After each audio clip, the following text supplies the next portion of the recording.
Welcome back. We're surrounded.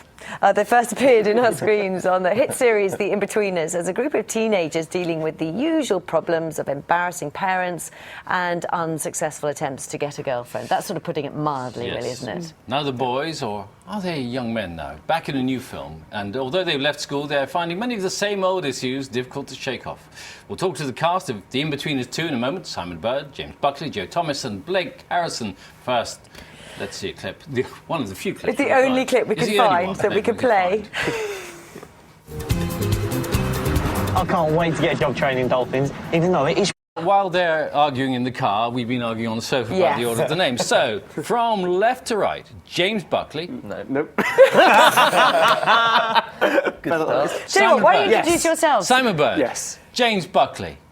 Good. Joe Thomas. Yep. Blake Harrison. Yes. Got there in the end. 3 out of 4 is not too bad. That's fine. Let's do it, boys. Now where do we go with that then? That's it. Oh, welcome back. It's lovely to see you. Last time we saw you was just before the first movie, so this is the second movie. Where have you gone? So it sort of takes the film starts about 6 months after the first film finished. Yep. So the boys have they've gone off on their own separate ways. Will's at university, as is Simon. Neil's got a job, and Jay has moved to Australia to spend a year with living with his uncle. Mm-hmm. And Will and Simon haven't really settled on at university in the way that they'd hoped. Not entirely surprising, that, is it? No, yeah, exactly. They'd be campus kings, but... And the three of them all go off to visit Jay and have a sort of mini gap year experience. Okay. It's sort of the Inbetweeners. It's a gap year. The first film was sort of 90 minutes of filth, drunkenness and depravity. That's correct. So the second film played the same sort of disgusting... There's some genuinely... 2 minutes of filth and depravity, There's some disgusting stuff in it. It's not all disgusting, though. I mean, if you must have your disgusting stuff, then yes, that does happen. But there's lots of there's a lot of the sort of knockabout dialogue that they... Knockabout dialogue, is that what I'm saying now? It's good. Is that, I mean, what language am I speaking, really? You're trying not to use their language, is probably the problem. I've never had to use it using like civilian language before. Yes. So. I mean, the sense of humour is probably best put as probably puerile, isn't it? But Yeah, I think that's intensely funny. Yeah, and I think there's a warmth there as well. I mean, ultimately, it's about them being mates and how you have a laugh when you're with your mates, even though you're all a little bit inadequate. I think that's probably Although it's definitely puerile, I think it's also quite honest about the way that teenage boys speak to each other. Well, that's probably why people relate to it, isn't it? Because that is probably, maybe some teenage boys speak like that. As disgusting as it was, it was the first one was the most successful British comedy ever, wasn't it? Yeah, it's strange. indictment of Which Britain. clearly there's a market for that sort of thing. Exactly. Yeah, so we've ramped it up a notch for this next one. Were you surprised by how well it was received? Yeah, definitely, yeah. I mean, we knew that people obviously watched the series, so we thought those guys are going to see the film, and that would be that. It'd be great. Turns out a few more people went, and it became this sort of box office hit, which is... weird, which it doesn't suit the Inbetweeners at all whatsoever. That in itself is a joke. Sort of underground cult heroes. Absolutely, yeah. Yeah, that's our thing. I think we identify with the characters who are sort of inadequate losers.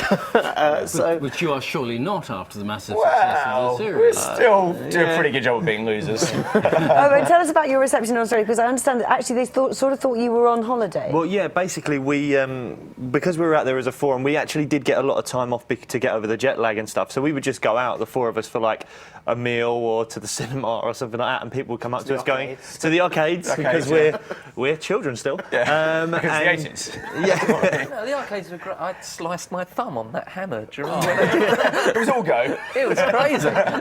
But yeah, people would come up and go, "Oh, really sorry to disturb you on your holiday. Can we get a photo?" And we're like, we are actually working. We don't all like live together on holiday together. It's not a documentary that you're watching. And it was really tough and very difficult work. At times it was difficult. I mean, we filmed in the outback and it was 50 degrees, which was a shock for us. I mean, we've always filmed in like drizzly places normally, and that was weird to be somewhere like that. Yeah. But the Inbetweeners are growing up. You started off as teenagers at school. I mean, your characters are surely no longer teenagers because university years. Well, actually, in the sort of 7 years that we've been doing the show, they've only aged probably about 2 2 years. years. 3 years. Yeah. So I think Whereas- Which is handy because we've only to be aged 2 years as honest- well. So. Yeah, well, you are a little bit older than that, aren't you? Keep it down.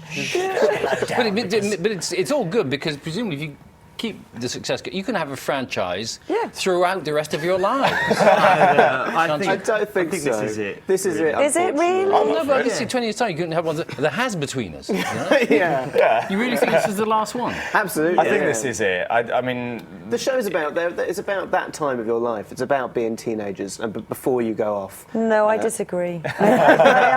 Okay. Well, you know, because obviously, I mean, there are obviously other stages they need to bond for, but you know, they make great dads, or not. Well, yeah, not, to be fair. I mean, I think the thing is, the humour comes from their naivety and ignorance towards the world, and as soon as you start placing that naivety and ignorance onto people in their 20s and 30s, then it becomes a bit more offensive and less funny, I think. Right. Well, young people around Britain will be shedding a tear at the news that this is your last. Parents will be breathing a sigh of relief. But anyway, thank you very much, guys. Good to Thanks see very you. much. And you're all Thank you. very busy, I know, not doing the Inbetweeners as well. So Yes. good luck with all of that too. thank you very Cheers. much. Inbetweeners 2 is out tomorrow. Thanks for coming back to see us. That's it from us this morning. We're both back tomorrow when we'll be joined by Deacon Blue, fresh from their performance at the closing ceremony of the Commonwealth Games. See you tomorrow from 6. Bye-bye. Bye.